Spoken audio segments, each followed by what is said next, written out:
warahmatullahi wabarakatuh.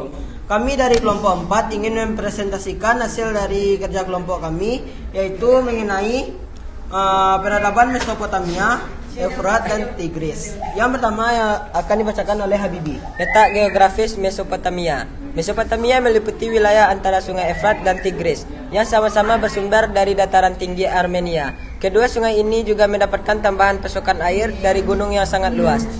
Jalur perjalanan darat di Mesopotamia lazimnya menyusuri sungai Efrat karena tepian sungai Tigris sebagian besar terjal dan sukar dilalui.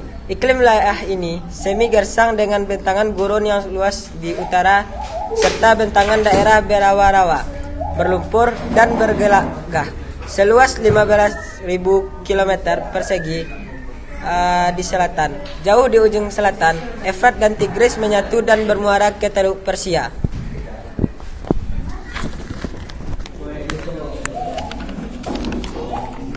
Yang kedua, kehidupan sosial masyarakat Mesopotamia yang akan dibacakan oleh saya sendiri. Mesopotamia adalah di mana pada sosialnya sendiri terbagi menjadi dua golongan, yaitu golongan pemerintah dan rakyat. Yang pertama, golongan pemerintah, yaitu terdiri dari raja, ketua pendeta, ketua tentara, dan orang bangsawan. Yang kedua, golongan rakyat, yaitu terdiri daripada rakyat masyarakat bebas, petani, artisan, dan pedagang, dan juga hamba dari tawanan perang. Sedangkan pada budidayawannya adalah sudah mengenal abjad yang berupa huruf paku.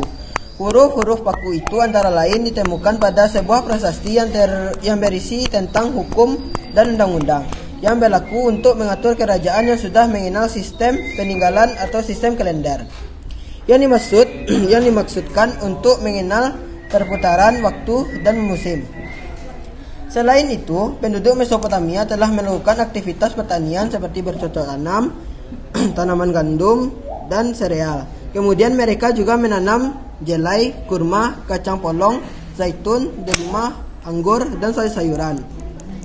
Selain melakukan aktivitas bertani, penduduk Mesopotamia juga melakukan aktivitas peternakan seperti berternak domba, kambing, sapi, dan babi. Yang ketiga, sistem pemerintahan peradaban Mesopotamia yang akan dibacakan oleh Kolis. Sistem pemerintahan peradaban Mesopotamia. Geografi Mesopotamia sangat berdampak pada perkembangan politik di wilayah itu, di antara sungai dan kali. Orang-orang Sumeria mendirikan kota-kota perdana dengan saluran-saluran irigasinya yang terpisahkan satu sama lain oleh bertentangan gurun atau rawa yang luas dan terbuka. Tempat berkeliaran suku-suku pengembara. Komunikasi antar kota-kota terisolasi itu sulit dan kadang berbahaya jika dilakukan. Oleh karena itu, masing-masing kota Sumeria menjadi sebuah negara kota yang merdeka dan gigih mempertahankan kemerdekaannya. Kadang-kadang, salah satu kota akan mencoba menaklukkan dan mempersatukan kota-kota yang sewilayah dengannya. Tetapi upaya-upaya semacam itu mendapat perlawanan dan tertumbuk pada kegagalan selama berabad-abad. Akibatnya, sejarah politik Sumeria penuh dengan perperangan yang berlangsung tanpa henti. Pada akhirnya, Sumeria pun dipersatukan oleh Eannatum. Tetapi persatuan itu rapuh dan gagal bertahan karena bangsa Akkadia berjaya menaklukkan Sumeria pada tahun 2331 sebelum Masehi, hanya satu generasi sesudahnya. Kekaisaran Akkadia adalah kekaisaran pertama yang mampu bertahan melampaui satu generasi dan menyelenggarakan alih kepemimpinan raja-raja secara damai. Umur kekaisaran ini relatif singkat karena ditaklukkan oleh bangsa Babilonia setelah bertahan selama beberapa generasi.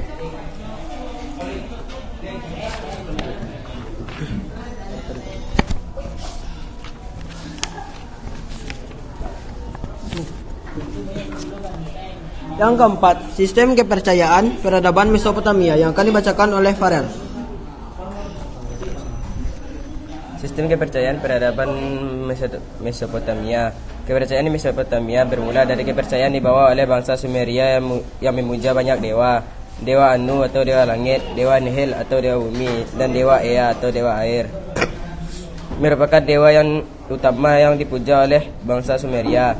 Untuk memuja dewa-dewa, bangsa Sumeria membangun kuil yang dikenal dengan nama ziggurat yang berarti bangunan tinggi seperti gunung. Ziggurat dibuat lebih tinggi dari rumah penduduk. Kuil ini memiliki menara bertingkat-tingkat yang dilengkapi dengan tangga.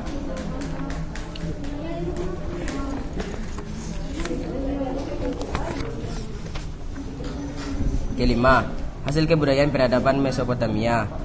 1. Kalender. Sistem penanggalan yang kita gunakan sekarang sangat dipengaruhi oleh peradaban Mesopotamia. Di Mesopotamia pertama kali dilakukan pembagian 1 tahun menjadi 365 hari atau 12 bulan. Kemudian hari ini dibagi dalam sistem minggu menjadi 7 hari dalam seminggu. 2. Matematika dengan hitungan per 60. Bangsa Sumeria menyusun sistem hitungan dengan basis 60 yang hingga sekarang masih digunakan seperti 1 jam dibagi dalam 60 menit dan 1 menit dibagi dalam 60 detik. 3. Ziggurat. Ziggurat adalah bangunan semacam punden berunda atau piramida yang digunakan untuk kuil para dewa. Salah satu ziggurat terbesar adalah ziggurat kota Ur yang sekarang berada di dekat kota Nisiriyah, Baghdad. 4. Kode Hammurabi. Kode Hammurabi adalah kumpulan aturan hukum yang disusun pada 1792 oleh Raja Hammurabi dari Babylon yang merupakan kota dominan saat itu di Mesopotamia. Kode ini berisi aturan hukum untuk warga Babylon serta aturan untuk melindungi hak warga. 5. Gerbang Istar. Gerbang Istar adalah gerbang kota Babylon yang tertinggi yang berdiri setinggi 11,5 meter yang dihiasi dengan hewan-hewan mitologi. Gerbang ini merupakan salah satu arsitektur paling terkenal Mesopotamia dan sekarang disimpan di Museum Pergamon di Berlin atau Jerman. 6. Tulisan cuneiform. Cuneiform atau tulisan garis adalah sistem tulis menulis dari Mesopotamia dari lempeng tanah liat yang dikembangkan pada akhir milenium ke-4 sebelum Masehi atau sekitar tahun 3500 sampai 3000. 7. Patung Gudea. Patung Gudea adalah patung raja dari kota Lagash yang bertahta sekitar 2144. Patung ini terbuat dari alabaster dan batu kapur dan memiliki detail sangat rinci. 8. Cerita epik Gilgamesh. Epik Gilgamesh adalah cerita dari masa Mesopotamia yang bercerita tentang para pahlawan Raja Gilgamesh dari kota Uruk yang mengalahkan dewa serta berceritanya daya banjir bah raksasa. 9. Alat musik oud. Oud adalah musik senar semacam gitar yang banyak digunakan di Timur Tengah. Alat musik ini dapat ditemukan dalam ukiran masa peradaban Mesopotamia. 10. Baju kaftan. Kaftan adalah baju yang terbuat dari kain-kain longgar yang dibuat sesuai dengan kondisi Mesopotamia yang terik dan panas. Sekian dari kelompok kami. Jika ada salah kata atau kekurangan mohon dimaafkan. Wabillahi taufiq wal hidayah. Wassalamualaikum warahmatullahi wabarakatuh.